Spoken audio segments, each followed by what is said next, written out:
want you all to take a look at this painting.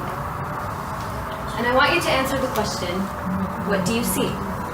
Now for someone like Tamir, who's an artist, maybe he notices the brush strokes and the way they represent the movement of the sky and the clouds. Yeah. For someone like Natalie, for example, maybe she notices the harmony in the colors.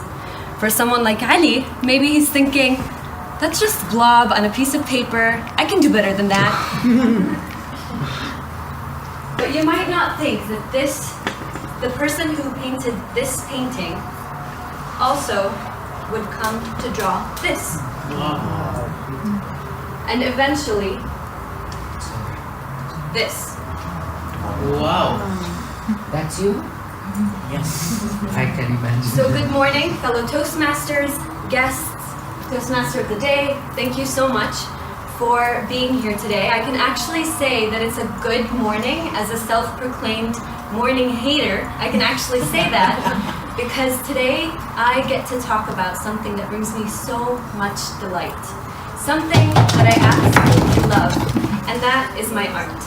So today I'm going to be sharing my artistic journey, which began with this painting that you all saw. That was my very first painting that I drew in the 8th grade. And I want to take just a little time to explain the context that led to drawing that first painting. My family had just moved from the US to Jordan, and it was a huge cultural and language shift that happened in my family. I didn't know Arabic very well. My family placed me in a public school because I was the middle child and I could just adabbir hali, as they say. And so I had a very hard time adjusting. For an entire year, I had social anxiety. I couldn't even raise my hand and participate in class. I felt depressed, I felt despair, I just wanted to go back to the place where I was raised in. And so out of boredom and out of wanting to do something, I bought a watercolor set. And little did I know that that watercolor set would be the beginning of something that would change my entire life. I felt peace and I felt accepted and I felt enough when I painted. I felt all those negative thoughts in my head about feeling so bad about this new country, all the self-confidence issues, everything that I hated about myself, everything receded when I held a paintbrush. And so from there, I went on to paint many other drawings. Some were not so good, some were good. And the reason I'm showing you all of these earlier works is because although I would love to say that I was born an artistic prodigy, that's not the truth. It took a lot of hard work for me to develop my technique and become better and better. I started drawing portraits. I kept trying to find new ways to develop my art.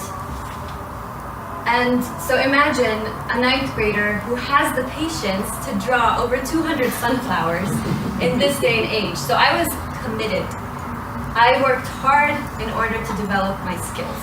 Now this painting was the very first painting that I entered in an art competition, and it actually won 2nd place. And so this brought me on the radar of a lot of teachers and students who went to my school. And this led to one of my favorite teachers calling me into her office and showing me this painting.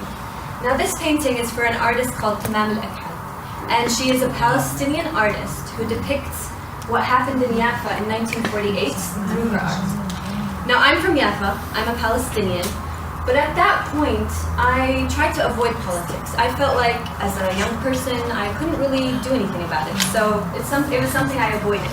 But after seeing this painting, I realized that art can be so incredibly powerful. It could make you feel feelings and it could tell stories. And that was a turning point in my art career. This was the very first drawing I drew for Palestine. And in order to draw it, I actually researched a lot about Palestine. I learned more about myself and my history. And from then came a lot of firsts. So the very first time someone paid me money in order to get one of my paintings.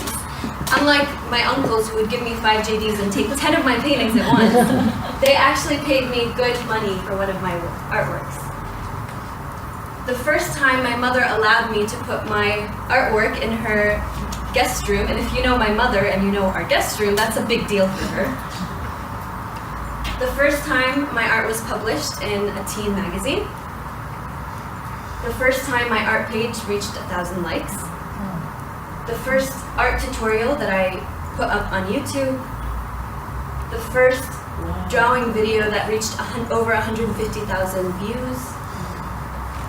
The first art gallery that I actually participated in while I was in the university with all of my heroes and role models.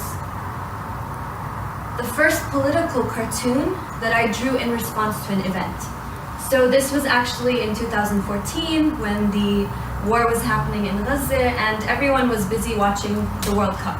And so I decided to do something about it. I decided to make this in response. The first time I did a speed art painting live. The first time that I drew something through tears. I was literally in tears while drawing this painting because I had seen this picture of Aylan al-Kurdi, who is the Syrian child whose body washed up on the shores of Turkey. And I remember I had a final on the day after that, but I stayed up all night in order to ensure I drew this because I felt like we shouldn't live in a world like that and I had to say something about it. This drawing was actually shared in newspapers and publications around the world. It reached over 3 million people on social media. The first abstract painting that I painted along with utilizing my poetry in a video. And this video that told the story of the Palestinian Nakba and the Palestinian plight was actually used as the Belfast Art Festival trailer in order to publicize the event. The very first drawing I did using salt, so this is actually made up of salt.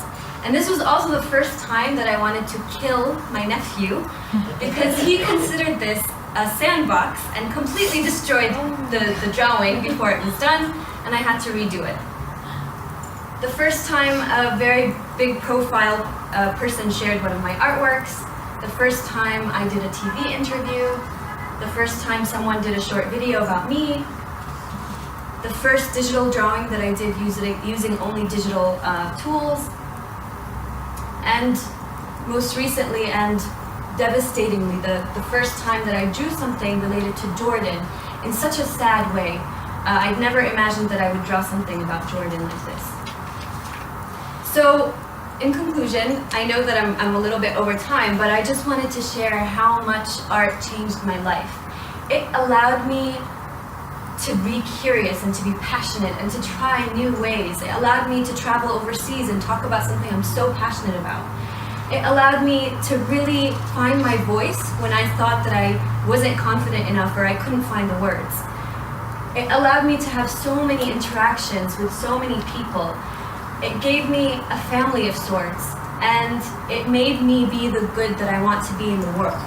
And so going back to that first painting that I showed you guys, to me, this was actually the visualization of a 13-year-old girl who visualized a state of mind that was peaceful, who visualized happiness.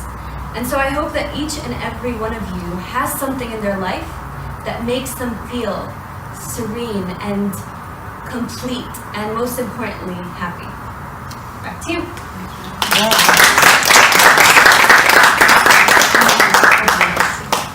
Wow, it was a heartfelt speech. I'm not your evaluator, and it touched me to my core.